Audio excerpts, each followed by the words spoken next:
මේ තියෙන රුපියල් 150 කෑම එකක්. ඒතර මේ තියෙන්නේ රුපියල් 4000 කෑම එකක්. බලමු මොකක්ද හොඳ කියලා. අනිත් මුලින් බලමු රුපියල් 150 තියෙන කෑම එක මොන වගේ තියෙන්නේ කියලා. ඒක ඉතින් මෙන්න මේ වගේ පැක් එක තමයි දීලා තියෙන්නේ. ඇත්තටම මේකේ මේ ගොඩක් නැහැ. ඉතින් රුපියල් 150කට මේ දෙන්න පුළුවන් උපරිමය දීලා තියෙනවා. ඇත්තටම ඉතින් මම මේක ගත්තේ පාරේ අයිනේ ඉන්න හට එකක් කරන මිනිස්සෙක්ගෙන් තමයි මේක ගත්තේ. ඒතර මේක රුපියල් 150යි උනේ. ඒතර දැන් ඉතින් මේකේ පෝෂන් එක බැලුවොත් එහෙම රුපියල් 150ට ග්‍රෑම් 329ක වගේ පෝෂන් එකක් දීලා තියෙනවා. ඇත්තටම හොඳ පෝෂන් එකක් තියෙනවා. ඉතින් රුපියල් 150කට සාපේක්ෂව බලමු මේක පොඩ්ඩක් අන්පැක් කරමු.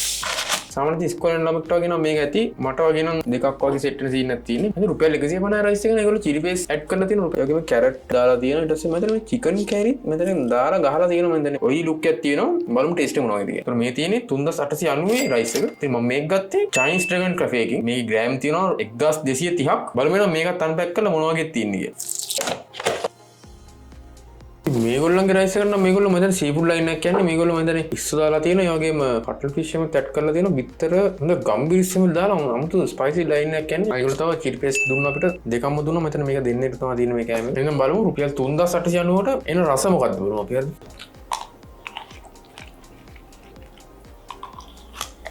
මෙතනදී මම දෙකම ට්‍රයි කරා මේ චීප් එක හොඳ රසක් එනවා. සාමාන්‍ය චීප් එකේ රුපියල් 150කට සරල රසක් තමයි එන්නේ. ඉතින් ප්‍රයිස් එක ගැප් එක වලට තේරෙන්නේ නැති මාර වෙනසක් කරන්න පුළුවන්.